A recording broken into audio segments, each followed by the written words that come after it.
Hello YouTube! Welcome to Silmarillion Sunday. I am Don Marshall72. This is part 24 of this ongoing series I have called Silmarillion Sunday. We will be reading the second half of the Akallabeth, otherwise known as, or to most people at least, otherwise known as the point in the Second Age. And to those of you that are maybe excited about it, the part that I think the Amazon TV show is going to focus on. I'm currently reading this on August 8th of 2021. The show is coming out in 391 days, but who's counting? And the portion I'm about to read very well could contain spoilers for the TV show. So if you'd rather go into this blind and you'd like to skip this part, no hard feelings. If you're reading this, or if you're watching this, or you're listening to this, and the show is out already, might be a fun exercise to look back on it and say, oh yeah, I recognize that plot point, because you may see them pop up.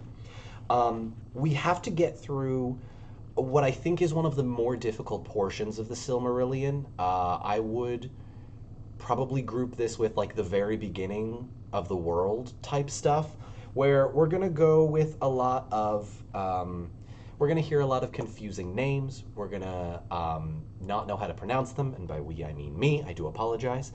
But we're going to get through it and hopefully get to the good stuff at the end. I do hope that we will be able to finish the Akallabeth by the end of today. We have about 13 more pages to go.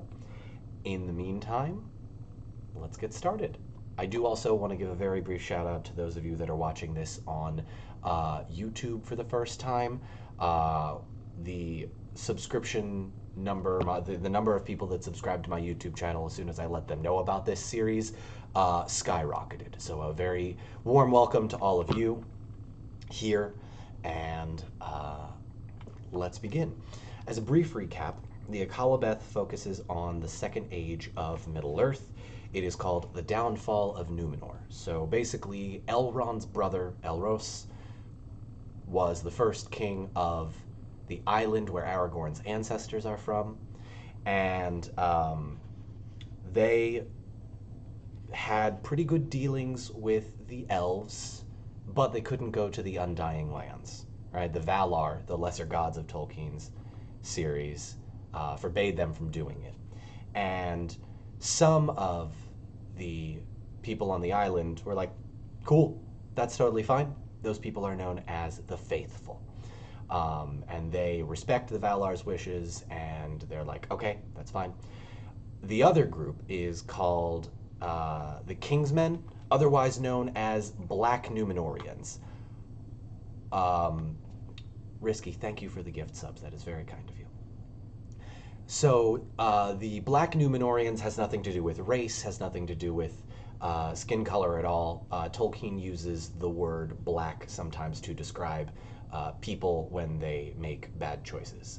I don't personally think that was a great idea, but it is what it is at this point. I will try to refer to them as Kingsmen as much as I can. But let's get started. When we last left off, there was some problems between the Faithful and the Kingsmen. The Faithful are also sometimes called the Elendili, which I believe means elf friends. And the current king of the island are Gimilzor. Like I said, the names, I think it's only going to get worse. Basically, they had to run and are now dwelling in like the, I believe it's western part of the island of Numenor. So, let's begin with a very long list of names. This is part 2 of the Akallabeth. Highest in honor after the house of the kings were the lords of the Aduniae, for they were of the line of Elros, being descended from Silmarillion, daughter of Tar-Elendil, the 4th king of Numenor. And these lords were loyal to the king, and revered them. And the lords of the Aduniae were ever among the chief counselors of the scepter. Yet also, from the beginning, they bore special love to the Eldar and the reverence for the Valar.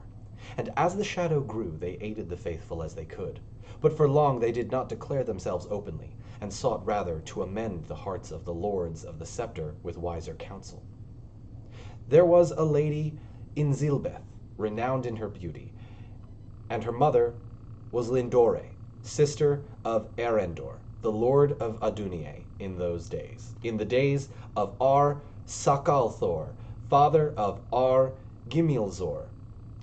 It's only going to get worse from here, I apologize. Gimilzor took her to wife, though this was little to her liking, for she was in heart one of the faithful, being taught by her mother. But the kings and their sons were grown proud, and not to be gainsayed in their wishes. No love was there between Ar-Gimilzor and his queen, or between their sons.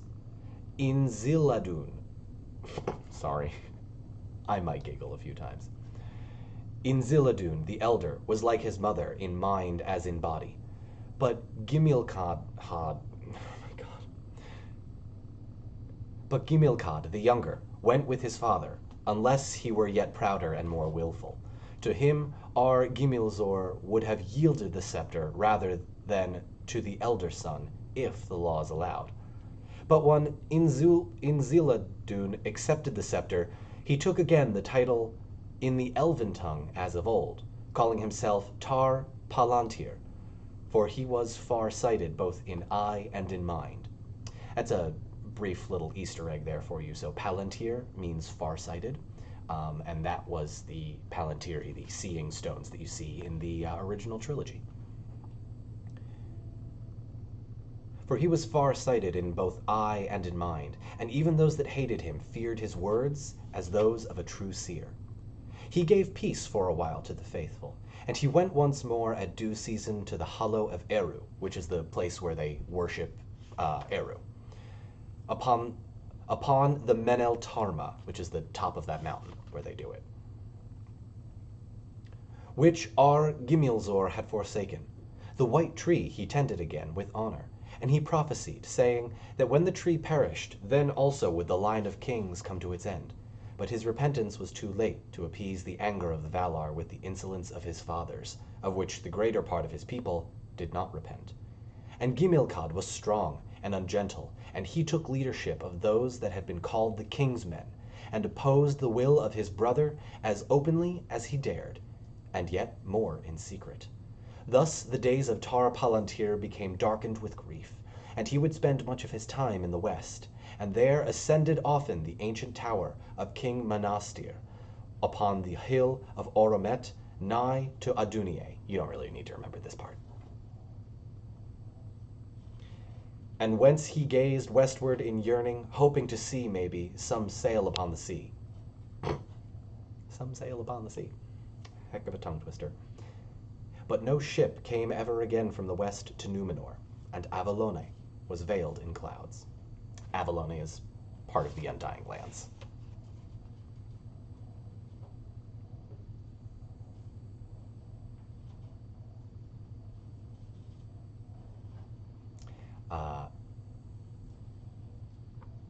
So just a brief note, somebody in my Twitch chat as this is taking place has banned the word "the," and I will politely decline that one. Thanks, Dice. If it's in the book, I'm saying it. Now Gimilkad died 2 years before his 200th year, which was accounted an early death for one of Elros's line, even in its waning. But this brought no peace to the king, for Pharazon, son of Gimilkad, was become a man yet more restless and eager for wealth and power than his father, and he fared often abroad as a leader in the war of the Numenorian that the Numenorians made then in the coastlands of Middle-earth, seeking to extend their dominion over men. And thus he had won great renown as a captain both by land and by sea.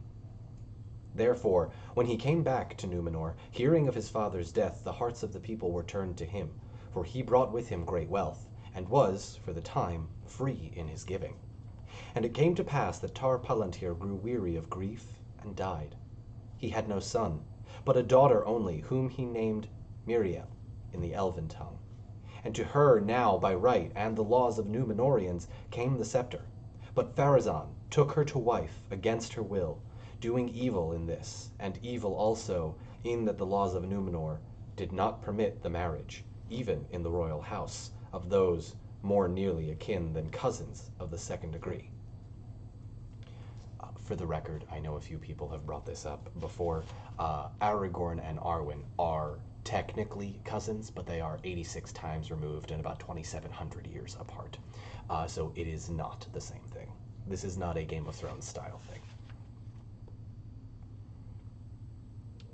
But Pharazon took... Oh, sorry, read that part already.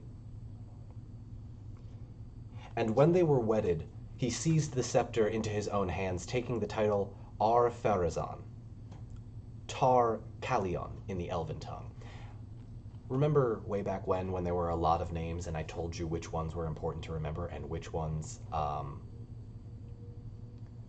were not important? Ar-Pharazon is the most important one to remember right now.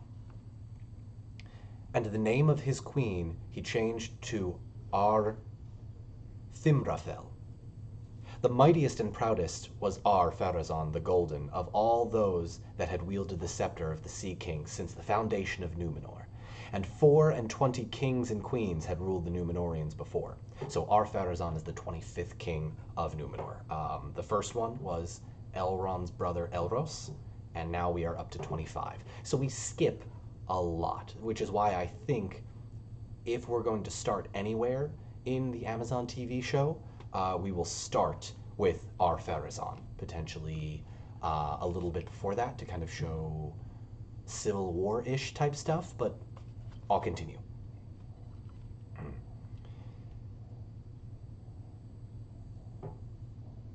And 24 kings and queens had ruled the Numenorians before, and slept now in their deep tombs under the mount of Meneltarma, lying upon their beds of gold.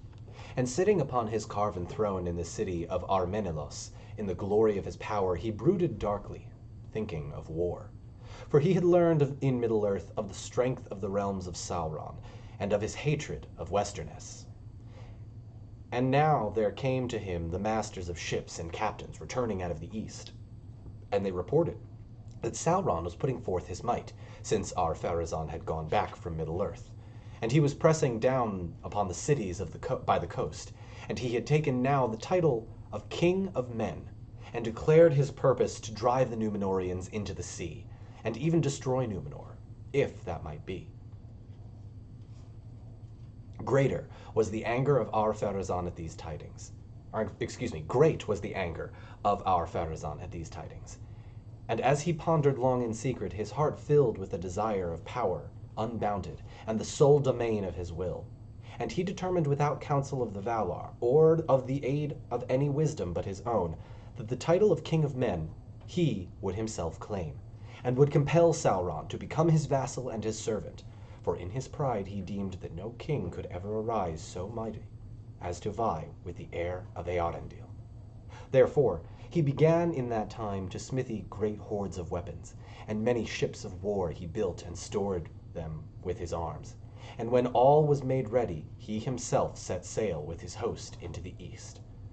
And men saw his sails coming up out of the sunset, dyed as with scarlet, gleaming with red and gold, and fear fell upon the dwellers by the coast, and they fled far away. But the fleet came at last to that place that was called Umbar. Some of you may remember, Umbar is where we see the black ships of Umbar from the original trilogy in Return of the King. Where was the mighty haven of the Numenorians that no hand had wrought? Empty and silent were all the lands about when the King of the Sea marched upon Middle-earth. For 7 days he journeyed with banners and trumpets, and came to a hill, and he went up, and he set there his pavilion and his throne, and he sat down in the midst of the land, and the tents of his host were ranged all about him, blue, gold, and white, as a field of tall flowers. Then he sent forth heralds, and he commanded Sauron to come before him and swear him fealty. So I'll stop there, do a brief recap. So the Numenorians are in the sort of prime of their life. This king, Ar-Pharazon, decides, I want to be king of the world, and hears of a challenger. That challenger's name is Sauron. You may remember him. And so he sails over to Middle-earth and says, okay, you have to swear fealty to me, Sauron. Now, this, I think, could be a great starting point for the Amazon TV show, because what happens from here on after could be some really cool storytelling points. There is one very major thing that happens that I think might be a little tough to film, but potentially if they use enough CGI or based on how they explain it, it might make sense. I'll explain once it actually happens, but you'll see what I mean.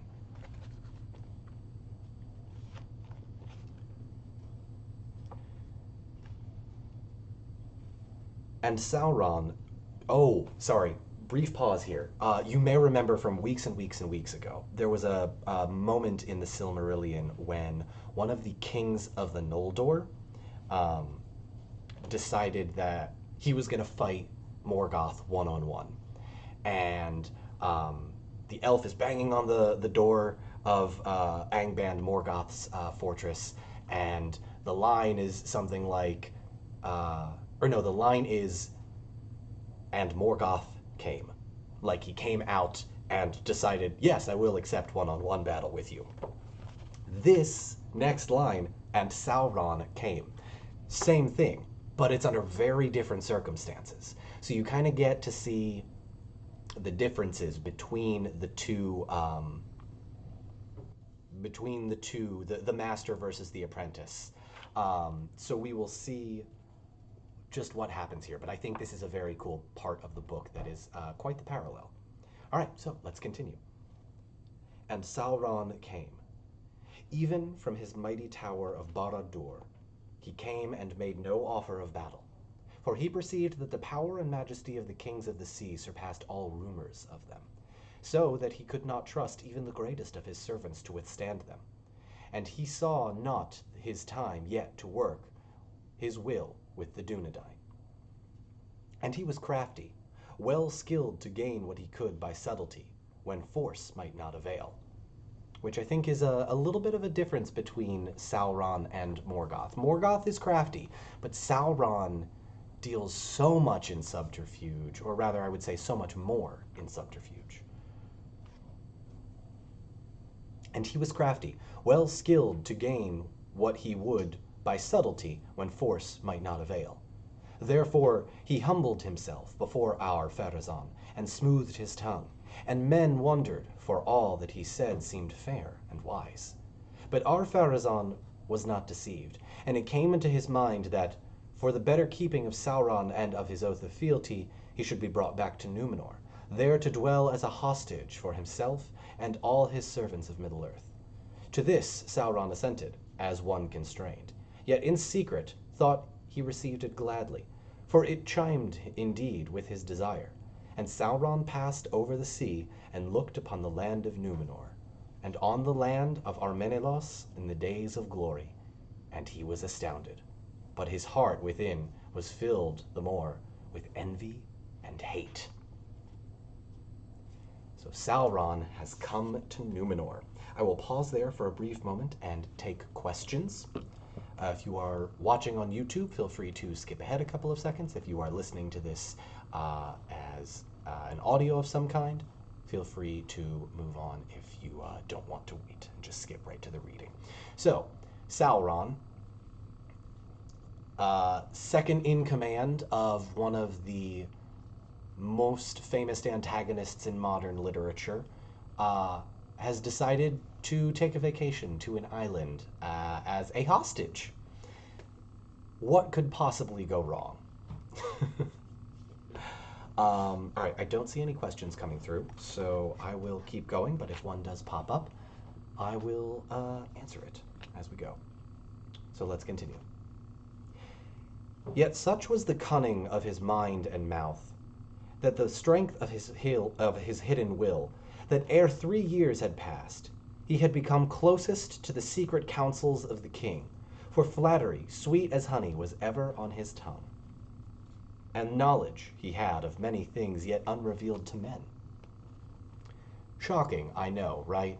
That Sauron, the guy that wants to, take over the world, essentially, manages to weasel his way in with the rulers of the most powerful people in Middle-earth at that time, or rather not in Middle-earth, of Numenor at that time, and become an advisor.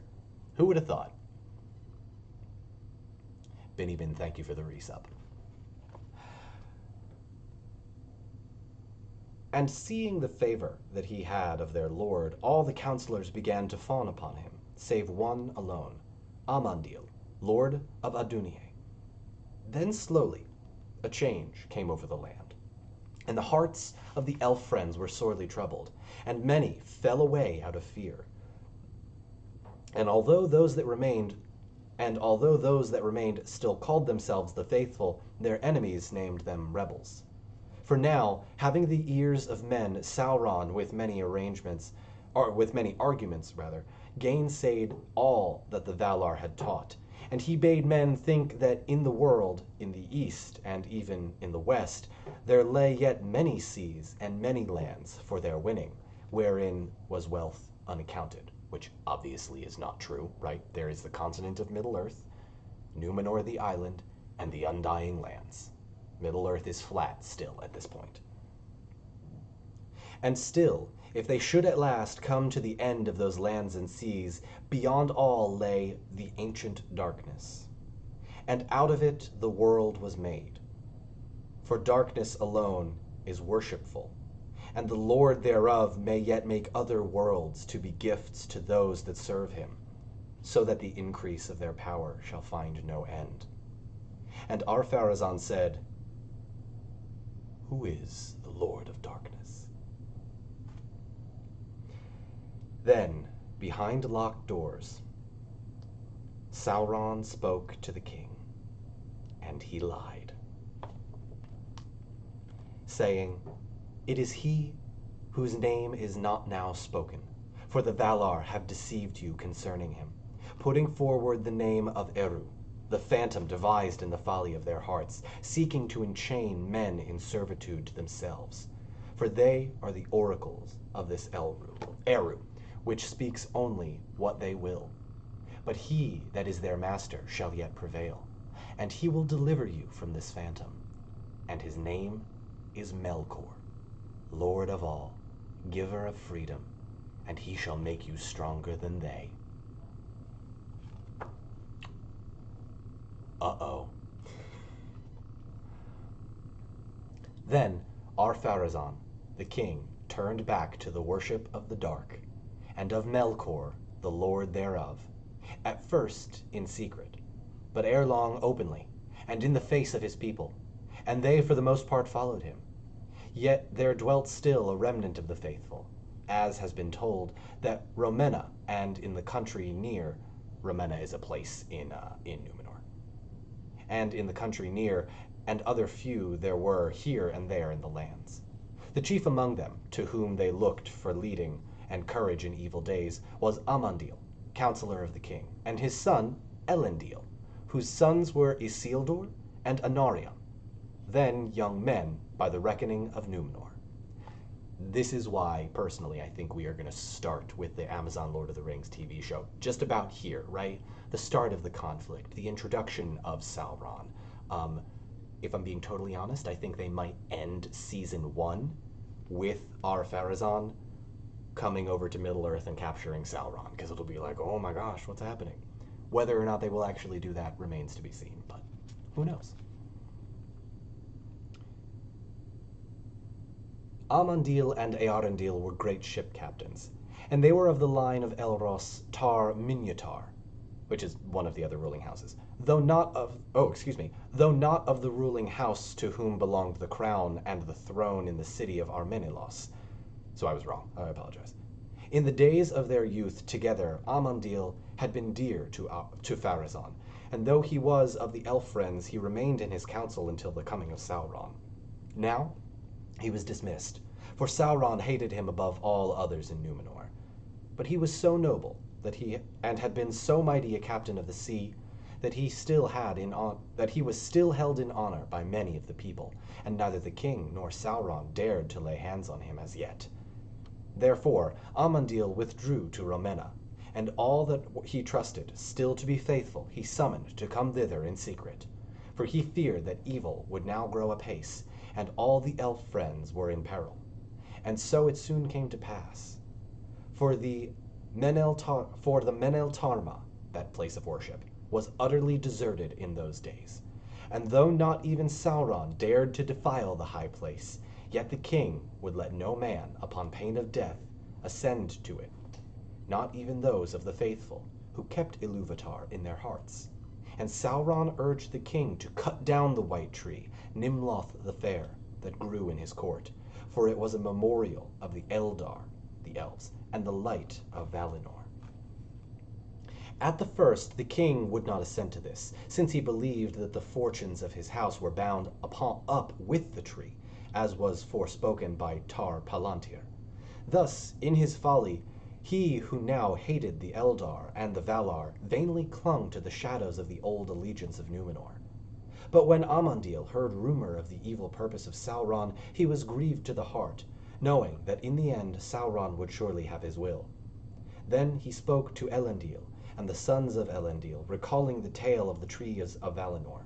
And Isildur said no word, but went out by night, and did a deed for which he was afterwards renowned. For he passed alone in disguise to Armenelos, and to the courts of the king, which were now forbidden to the faithful. And he came to the place of the tree, which was forbidden to all by the order of Sauron, and the tree was watched day and night by guards in his service. At that time Nimloth was dark, and bore no bloom, for it was late in the autumn, and its winter was nigh. And Isildur passed through the guards, and took from the tree a fruit that hung upon it, and turned to go. But the guard was aroused, and he was assailed, and fought his way out, receiving many wounds. And he escaped, and because he was disguised it was not discovered who had laid hands upon the tree. But Isildur came at last hardly back to Rhomenna, and delivered the fruit to the hands of Amandil, ere his strength failed him. Then the fruit was planted in secret, and it was blessed by Amandil, and a shoot arose from it, and sprouted in the spring. But when the first leaf opened, then Isildur, who had lain long and come near death, arose, and was troubled no more by his wounds.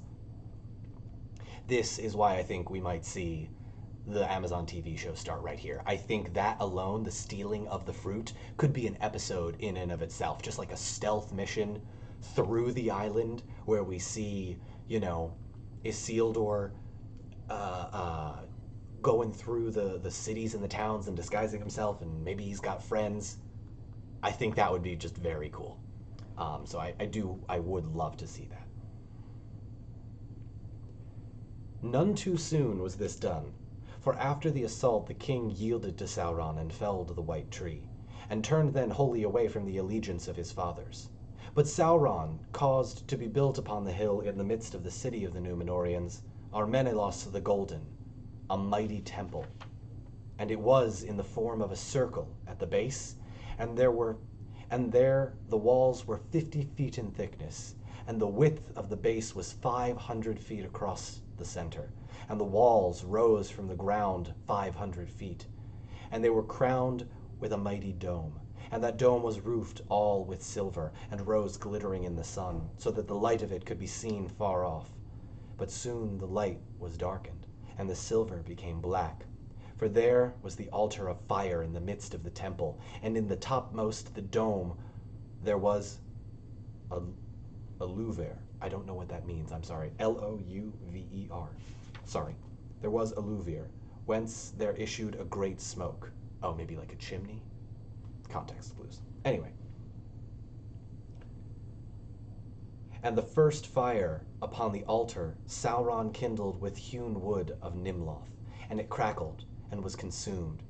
But the men marveled at the reek that went up from it. so that the land lay under a cloud for 7 days, until slowly it passed into the west. Thereafter the fire and smoke went up without ceasing, for the power of Sauron increased daily, and in that temple the spilling of blood and torment and great wickedness. Men made sacrifice to Melkor, that he should release them from death.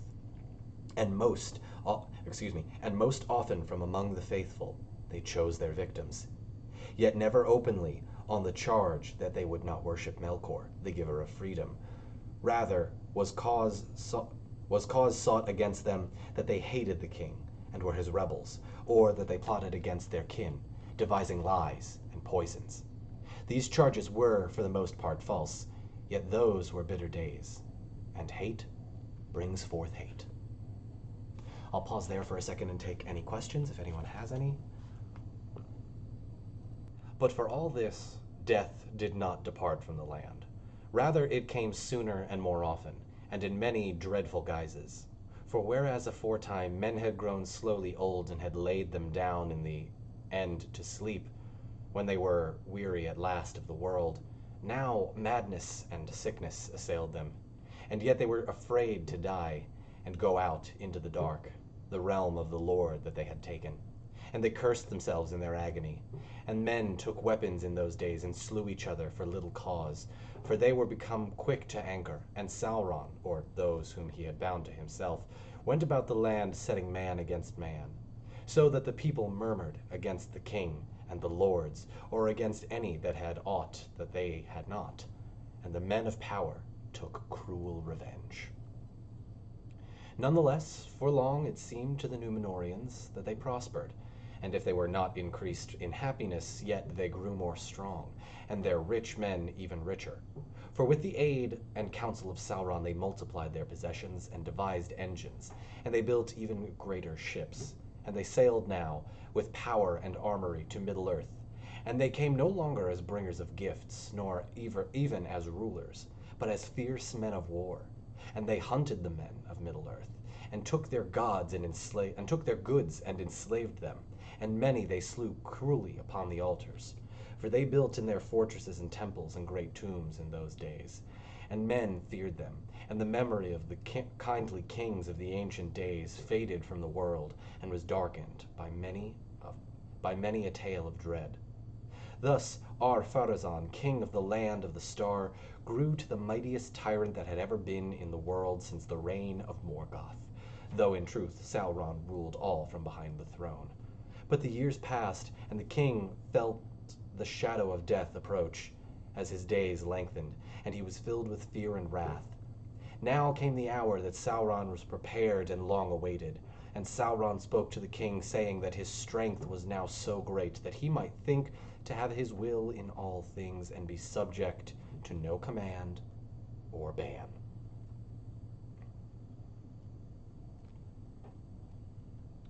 And he said, "The Valar have possessed themselves of the land where there is no death, and they lie to you concerning it, hiding it as best they may, because of their avarice and their fear lest the kings of men should wrest from them the deathless realm and rule the world in their stead." Basically, he's saying that, like, if you go to the Undying Lands, you can probably steal their immortality. Spoilers, you can't. And though doubtless the gift of life unending is not for all, but only for such as are worthy, being men of might and pride and great lineage, yet against all justice is it done that this gift, which is his due, might be withheld from the King of Kings, Ar-Pharazon, mightiest of the sons of earth, to whom Manwe alone can be compared, if even he. But great kings do not brook denials, and take what is their due.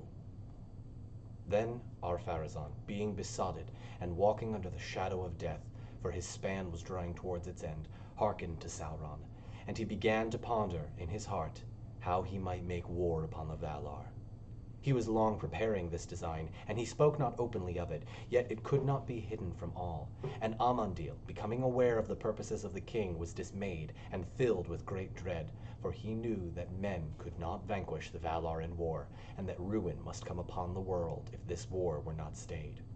Therefore he called his son Elendil, and said to him, the dark days, or excuse me, and he said to him, the days are dark, and there is no hope for men, for the faithful are few.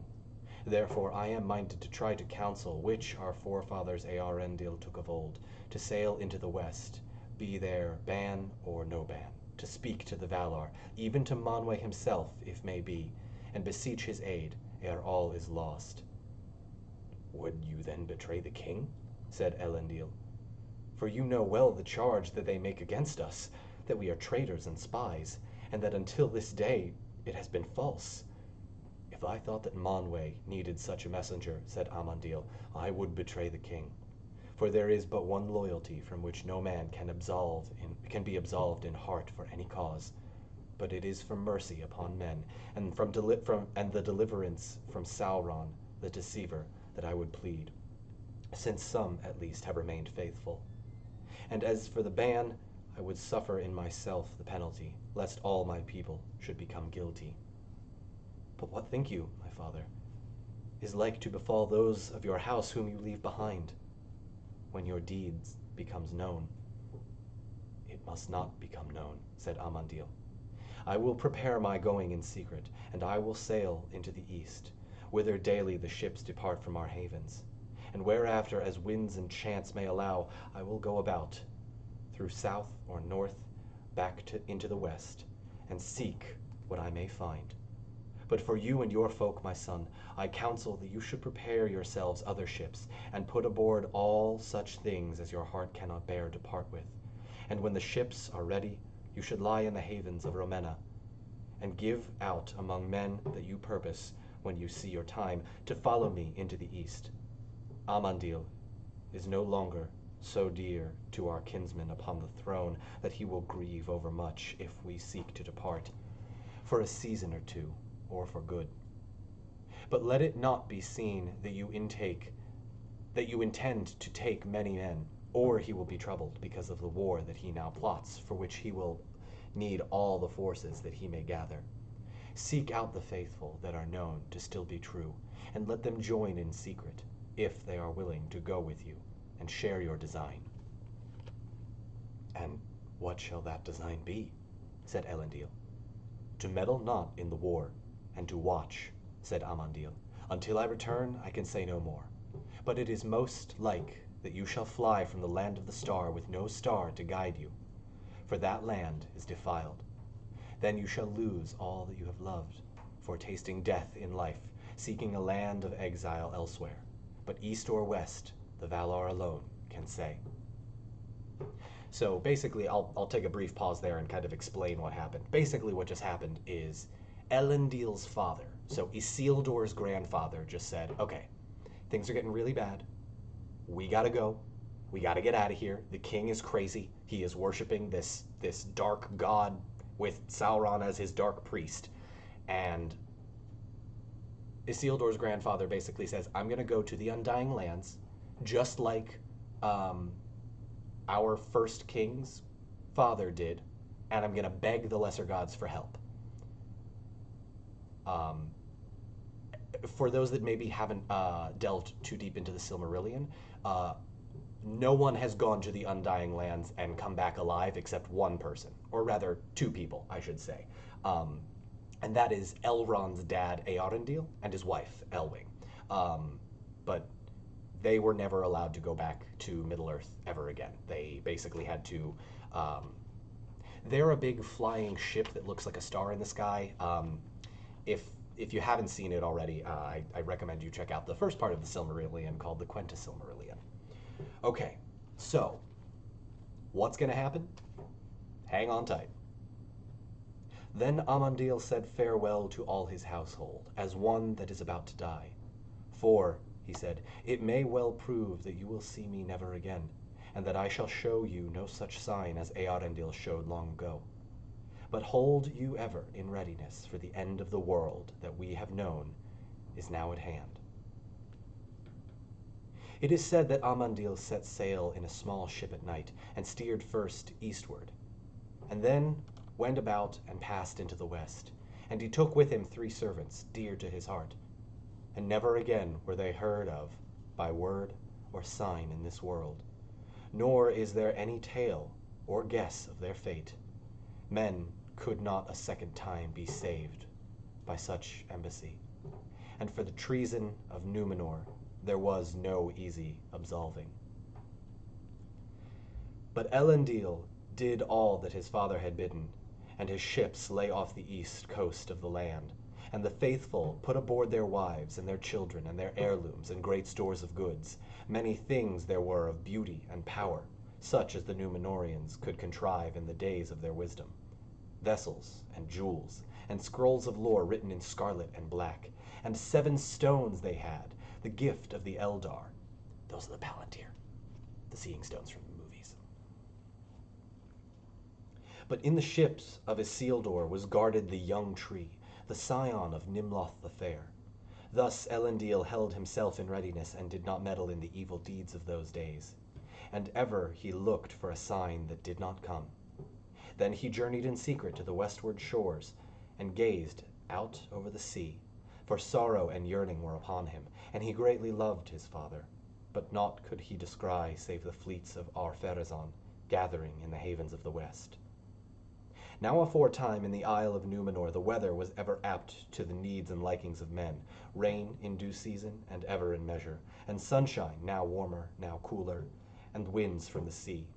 And when the wind was in the west, it seemed to many that it was filled with a fragrance, fleeting but sweet, heart-stirring, as a flower that blooms forever in undying mead, and have no names in mortal shores. But all that was now changed, for the sky itself was darkened, and there were storms of rain and hail in those days, and violent winds. Ever and anon a great ship of the Numenorians would founder, and return not to haven, though such a grief had not till then befallen them since the rising of the star. And out of the west there would come at times a great cloud in the evening, shaping, as it were, an eagle, with pinions spread to the north and the south, and slowly it would loom up, blotting out the sunset.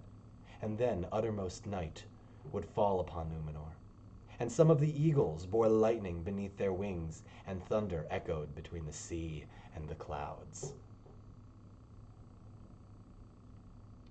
Then men grew afraid. "Behold the eagle of the lords of the west," they cried. "The eagle of Manwë are come upon the Numenor." And they fell upon their faces. Then some would repent for a season, but others hardened their hearts, and they shook their fists at heaven, saying, "The lords of the west have plotted against us. They strike first. The next blow shall be ours."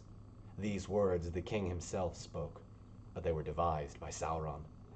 Now the lightning increased and slew men upon the hill, and in the fields, and in the streets of the city, and a fiery bolt smote the tomb of the temple, and shore it asunder, and it was wreathed in flame, but the temple itself was unshaken.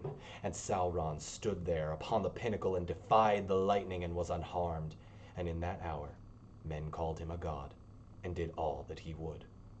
When therefore the last portent came, they heeded it little, for the lands shook under them, and a groaning as of thunder underground was mingled with the roaring of the sea, and smoke issued from the peak of Meneltarma. But all the more did Ar-Pharazon press on with his armament. And in that time the fleets of Numenor darkened the sea upon the west of the land, and they were like an archipelago of 1,000 isles. Their masts were as a forest upon the mountains, and their sails like a brooding cloud, and their banners were golden and black. And all things waited upon the word of Ar-Pharazon, and Sauron withdrew into the innermost circle of the temple, and men brought him victims to be burned. Then the eagles of the lords of the west came up from the dayfall, and they were arrayed as for battle, advancing in a line, the end of which diminished beyond sight. And as they came, their wings spread ever wider, grasping the sky, but the west burned red behind them, and they glowed beneath, as though they were lit with a flame of anger, so that all Numenor was illumined as with a smoldering fire, and men looked upon the faces of their fellows, and it seemed to them that they were red with wrath. Then Ar-Pharazon hardened his heart, and he went abroad and he went aboard his mighty ship, Al-Carondas, Castle of the Sea. Many-oared it was, and many-masted, gold and sable, and upon it the throne of Ar-Pharazon was set. Then he did on his panoply and his crown, and let raise his standard, which is his banner. And he gave the signal for the raising of the anchors, and in that hour the trumpets of Numenor outrang the thunder. Thus the fleets of the Numenorians moved against the menace of the west, and there was little wind. But they had many oars and many strong slaves to row beneath the lashes. The sun went down, and there came a great silence. Darkness fell upon the land, and the sea was still, while the world waited for what should betide. Slowly the fleets passed out of the sight of the watchers in the havens, and their lights faded, and night took them, and in the morning they were gone. For the wind arose in the east, and it wafted them away, and they broke the ban of the Valar, and sailed into forbidden seas, going up with war against the deathless, to wrest from them everlasting life within the circles of the world. I'll pause there and sort of explain what happened and take any questions. So this right here is what I think will be the midpoint of the TV show, for the Amazon TV show. Again, these are just my predictions. I don't have any, proof that this is what will happen, but this is where the action is, right?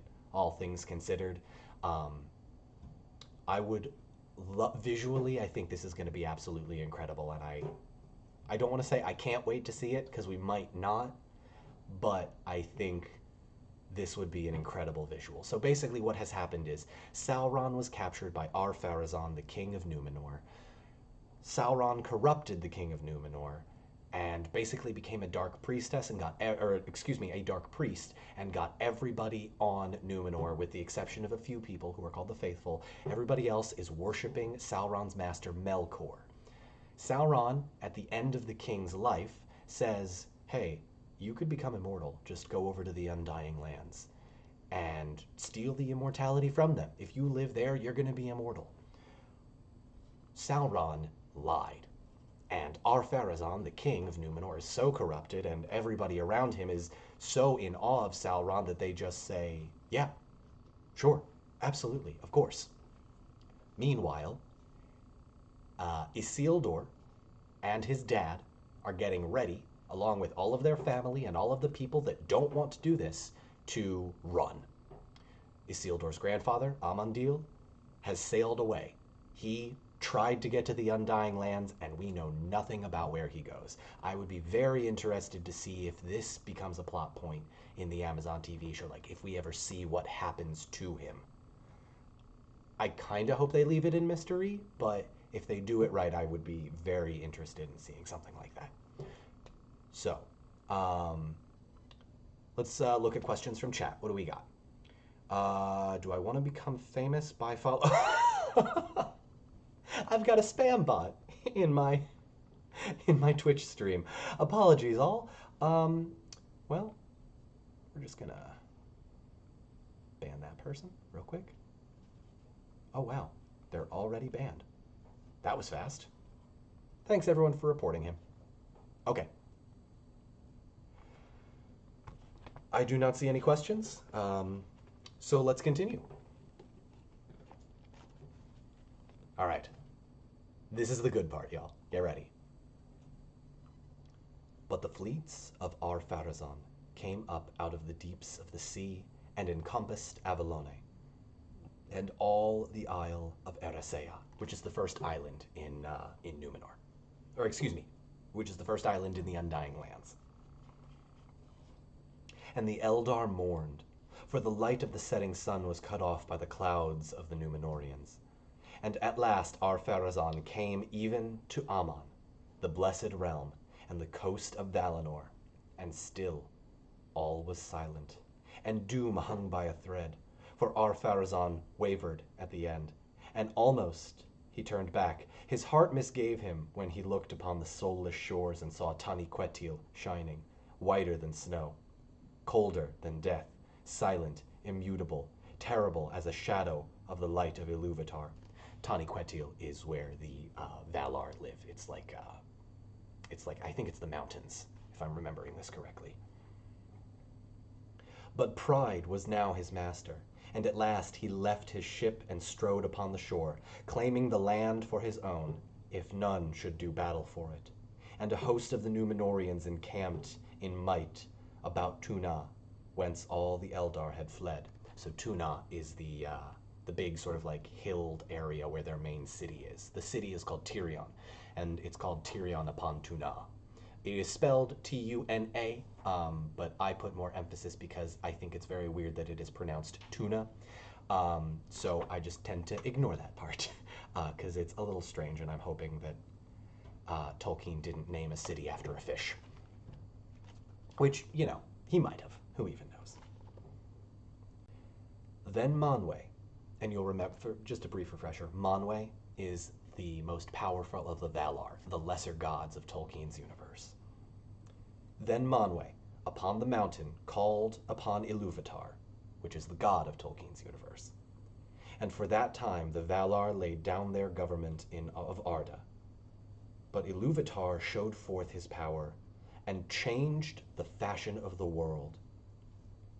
And a great chasm opened in the sea between Numenor and the deathless lands, and the waters flowed into it, and the noise and smoke of the cataracts went up to heaven, and the world was shaken, and all the fleets of the Numenorians were drawn down into the abyss, and they were drowned and swallowed up forever.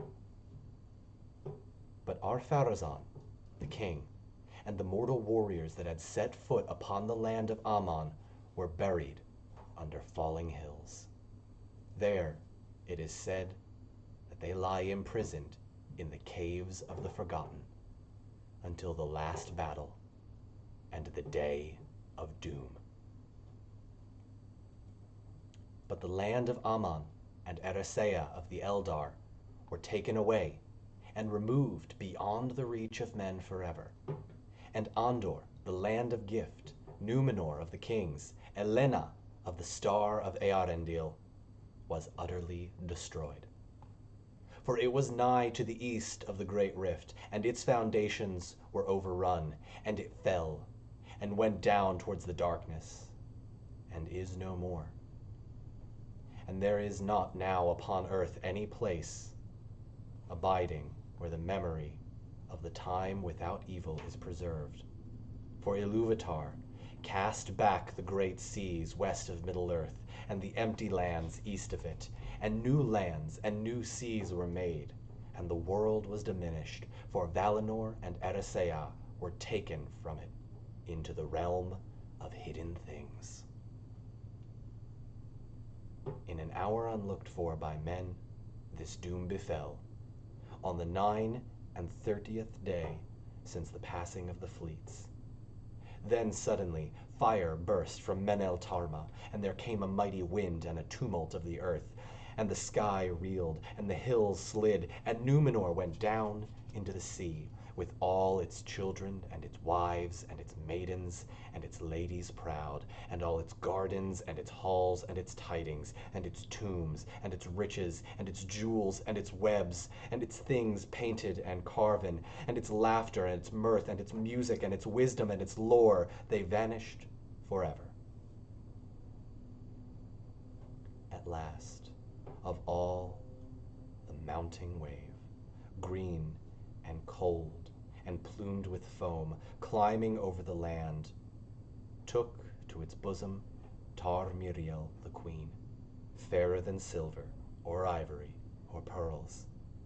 Too late, she strove to ascend the steep ways of the Menel Tarma to the holy place, for the waters overtook her, and her cry was lost in the roaring of the wind. But whether or not it were that Amandil came indeed to Valinor, and Manwë hearkened to his prayer, by the grace of the Valar, Elendil and his sons and their people were spared from the ruin of that day. For Elendil had remained in Romena, refusing the summons of the king when he set forth to war, and avoiding the soldiers of Sauron that came to seize him, drag him to the fires of the temple. He went aboard his ship and stood off from the shore, waiting on the time.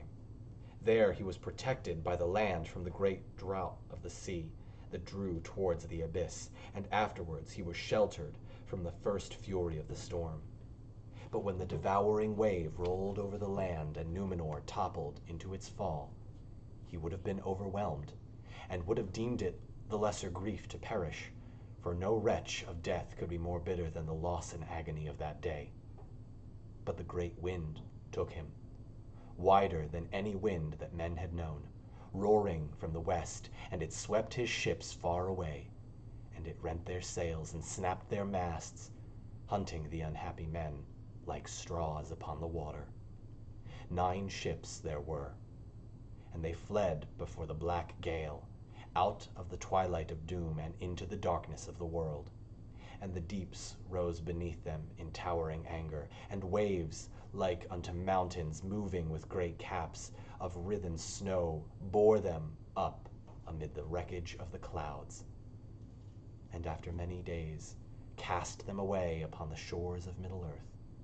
And all the coast and the seaward regions of the western world suffered great change and ruin in that time.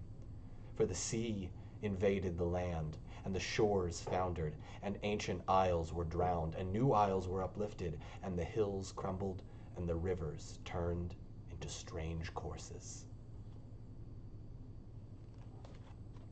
I will pause there. We are almost done here, but what a passage.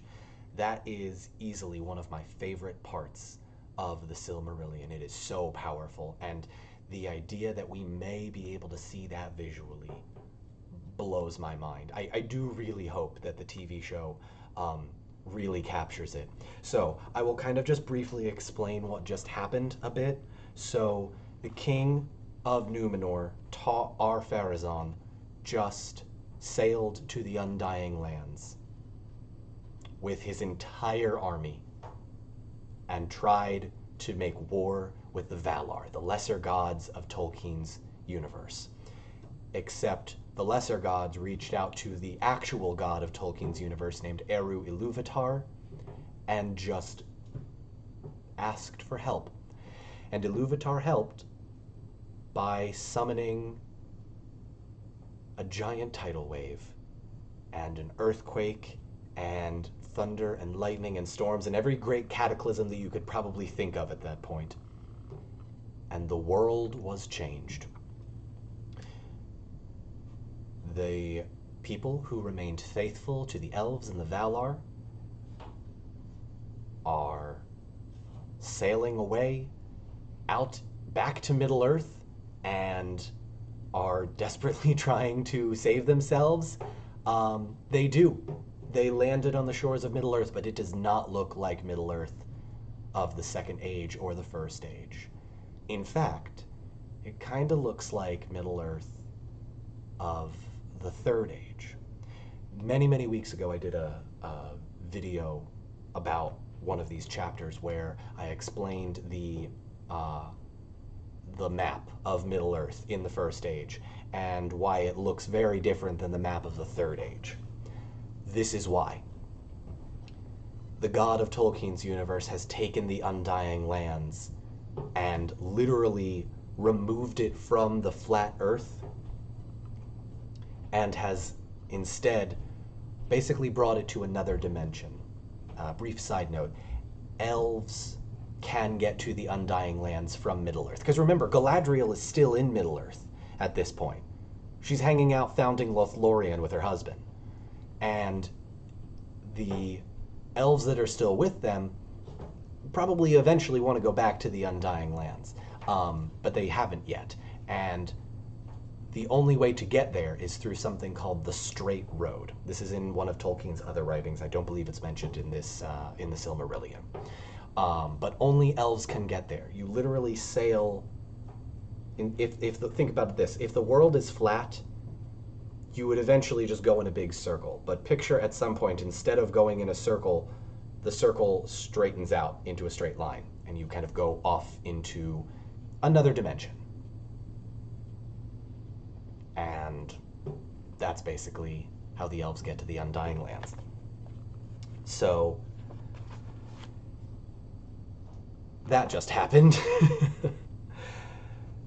So let's find out what happens to Elendil and his sons.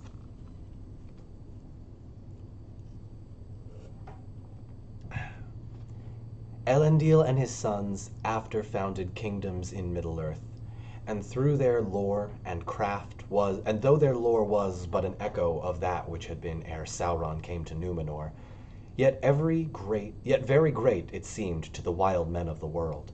And much was said in other lore of the deeds of the heirs of Elendil in the age that came after, and of their strife with Sauron, that not yet was ended. That's the Lord of the Rings books.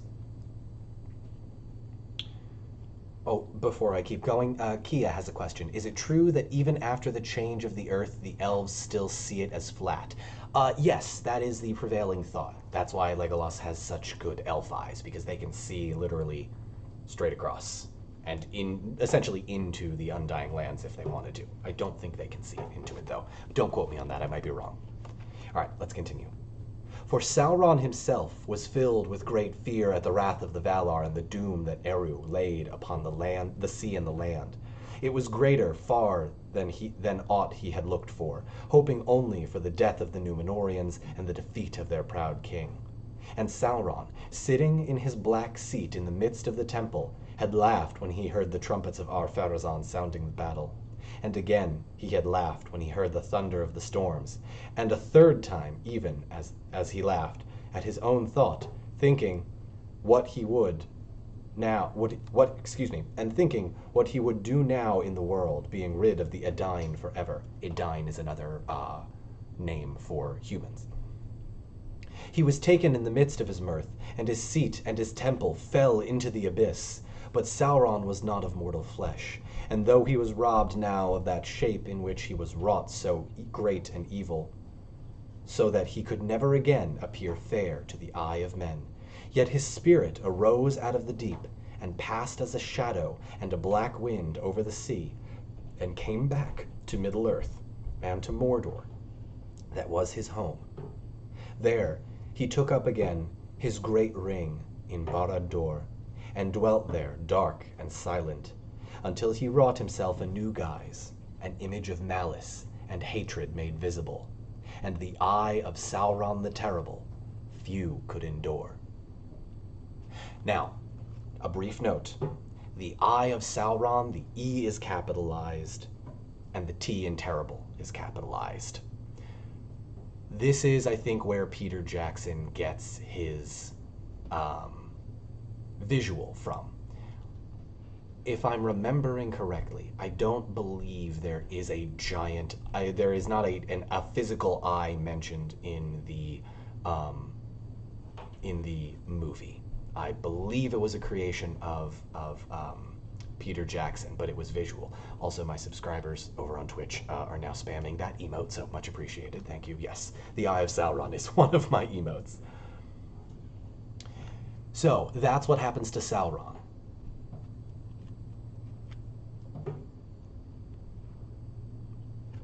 Also, Binnyman, yes, it is okay for you to stream me on your stream. I believe that's called hosting, I think. Yeah, that is totally fine. Feel free to. Okay. We're almost at the end. Ready? But these things come not into the tale of the drowning of Numenor, of which now all is told. And even the name of that land perished. And men spoke thereafter not of Elena, nor of Andor, the gift that was taken away, nor of Numenor to the confines of the world, but the exiles of the shores of the sea. If they turned towards the west, in the desire of their hearts, they spoke of Mar Nufalmar, which was whelmed in the waves, Akallabeth, the downfallen, Adalante, in the Eldarin tongue. Adalante, maybe like a Atlantis kind of root word. I think that's where Tolkien was definitely drawing some inspiration from this. All right. Among the exiles, many believed that the summit of the Menel Tarma, the Pillar of Heaven, was not drowned forever, but rose again above the waves, a lonely island, lost in the great waters. For it had been a hallowed place, and even in the days of Sauron none had defiled it.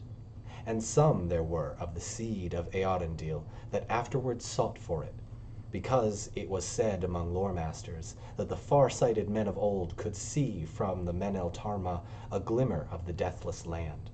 For even after the ruin of the heart of the Dunedain, for even after the ruin, the hearts of the Dunedain were still set westward. And though they knew indeed that the world was changed, they said, Avalone, meaning the Undying Lands. Avalone has vanished from the earth, and the land of Aman was taken away. And in the world of this present darkness they cannot be found. Yet once they were, and therefore they still are, in true being and in the whole shape of the world, as at first it was devised. For the Dunedain held that even mortal men, if so blessed, might look upon other times than those of their body's life, and they longed ever to escape from the shadow of their exile and to see, in some fashion, the light that dies not. For the sorrow of the thought of death had pursued them over the deeps of the sea. Very true. Ar-Pharazon feared death, and in doing so was corrupted, and is now, if you believe the book and the tales and the legends, he and the rest of his army that stepped onto the Undying Lands are now trapped in an underground cave and will stay there until the end of the world comes. Thus it was that great mariners among them would still search the empty seas, hoping to come upon the isle of Menel Tarma, and there to see the vision of things that were. But they found it not. For those that sailed far came only to the new lands, and found them like the old lands, and subject to death. And those that sailed furthest set but the girdle about the earth and returned, weary at last, to the place of their beginning. And they said, all roads are now bent. Which is a way of Tolkien saying that the world is now flat. Or the world is no longer flat, that it is instead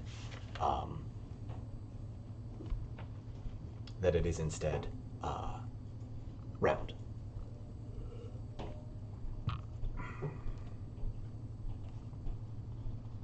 Thus, in after days, what by the voyages of ships, what by bore and starcraft, the kings of men knew that the world was indeed made round. And yet the Eldar were permitted still to depart and to come to the ancient west and to Avalone if they would. Therefore, the lore-masters of men said that a straight road must still be for those that were permitted to find it. Oh, they do mention the straight road. Lovely. There we go. There's your straight road explanation. And they that taught while the new world fell away, the old road and the path of the memory of the West still went on, as it were a mighty bridge, invisible, that passed through the air of breath and of flight, which were bent now to the world, which were bent now as the world was bent, and traversed Ilmen, which flesh unaided cannot endure, until it came to Tol Eressëa, the lonely island, and maybe beyond to Valinor, where the Valar, the lesser gods of Tolkien's universe, still dwelt and watched the unfolding of the story of the world. The tales and rumors arose along the shores of the sea concerning mariners and men forlorn upon the waters, who, by some fate or grace or favor of the Valar, had entered in upon the straight way, and seen the face of the world sink below them, and so had come to the lamplit quays of Avalone, or verily, to the last beaches on the margin of Aman, and there had looked upon the White Mountains, dreadful and beautiful, before they died. Thus ends the Akallabeth, and our reading of that portion of the Silmarillion. Thank you to the folks here on Twitch, and to the folks watching on YouTube, and to the folks listening to this in some audio form. I appreciate y'all being here. We will continue in our next part with Of the Rings of Power and the Third Age. However, we are only, let me do some quick math here, 19 pages away from being done. Thank you all so much for being here. I hope you've enjoyed. If you are interested in learning more about the Undying Lands or anything, or you want to go in full of spoilers, feel free to check out my TikTok channel, as well as any and all Lord of the Rings wikis. Thanks once again, and I will see you all next time.